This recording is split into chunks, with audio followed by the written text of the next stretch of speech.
Ang healthcare policy ng BBM, in 2 years, bibigyan po natin siya, hindi pa sang-awa, failing grade ang ibibigay po natin sa PBBM.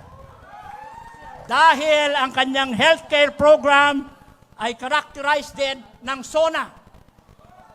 S, squandered funds. Ngayon ay inaalaw nila yung paglipat ng unused funds from the corrupt PhilHealth at ilagay sa unprogrammed funds to different agencies. Ito na naman po ay magiging batayan ng inefficiency at source of corruption. Opaque practices, wala pong kalinawan, wala pong aninaw kung paano nila imamanage sa mga pondong ito at i-allocate in terms of basic services ng mga mamamayan. Neglected healthcare. Nakita po natin yung diversion ng mga health funds sa iba-ibang programa, lalong-lalo na itong nalalapit na eleksyon. Accountability issues, nasabi ko na po yan, yung korupsyon at improper use of public money. Tunguhin natin ang migrant workers at OFW. Tayo pong lahat na nandito sa Amerika ay bahagi po ng migrant workers and OFWs. Dito po, ang Marcos administration ay binibigyan natin ng gradong 30%.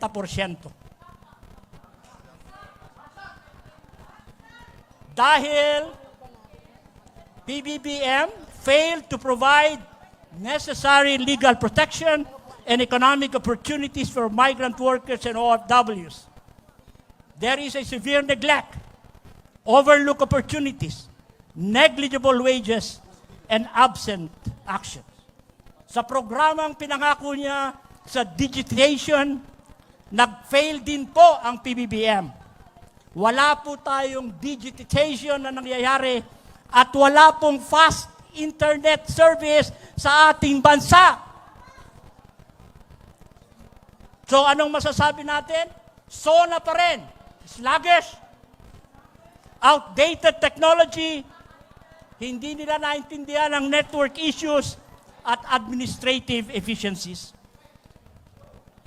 Ang pagbuo po ng koalisyon kasama ang CPP-NPA at kanilang mga legal na front ay hindi nararapat at dapat nating isalang-alang dahil sa kanilang kasaysayan ng panlilinlang at kakulangan ng commitment sa tunay na kapayapaan.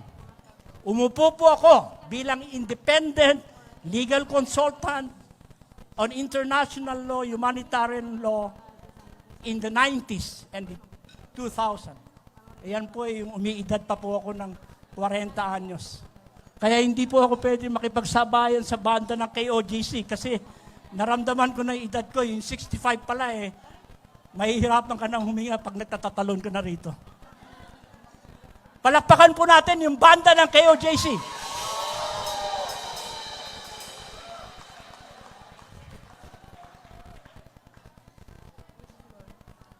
Ang mahalaga pong lesson, ang pakikipag-alyansa sa CPP, NPA, NDF ay magdudulot po yan ng malaking banta sa pambansang seguridad at kaayusan.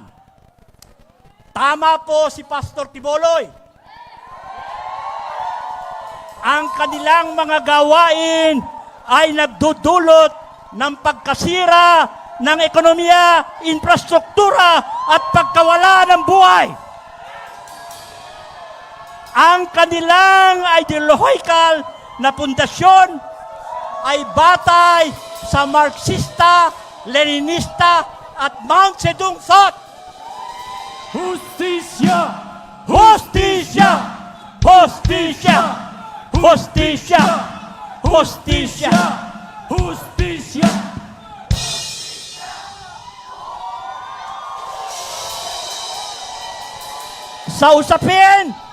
Sa usapin ng human rights, bilang volunteer lawyer ng KOJC, Isinulong po natin ang reklamo sa United Nations bilang petisyon at nangunguna po ang KOJC.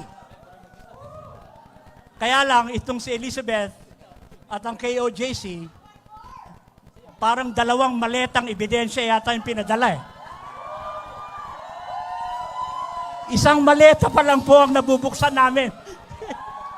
Pero, batay sa pag-uusap natin sa KOJC, Pilipinas at Amerika, isusulong po natin ang pagpa-file ng complaint sa Office of High Commissioner of Human Rights at appointment ng Special Rapporteurs sa Geneva, Switzerland.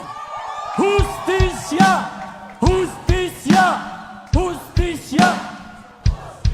Dahil po malinaw ang ginawa nilang sistematikong paglabag sa karapatang pantao ng KOJC at sa kanilang religious compound, at ilalatag din natin ang kanilang pag-abuso at pagkansela sa prangkisa ng SMNI. Gumamit po sila ng labis at hindi proportional na puwersa sa pag-implementa ng isang arrest warrant.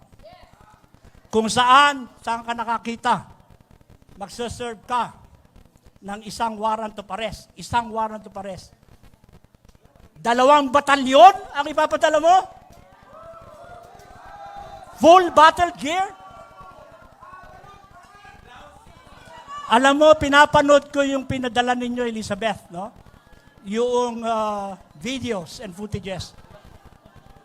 Bukod doon sa pagpasok ng mga batalyon, nakikita ko yung mga kapulisan na hinahampas at pinapalo ang mga bata. Pag kayo makakita noon, maiiyak kayo. Madudurog ang puso nyo. Dahil ito ay isang forma ng police brutality. Hostisya! Hostisya! Hostisya!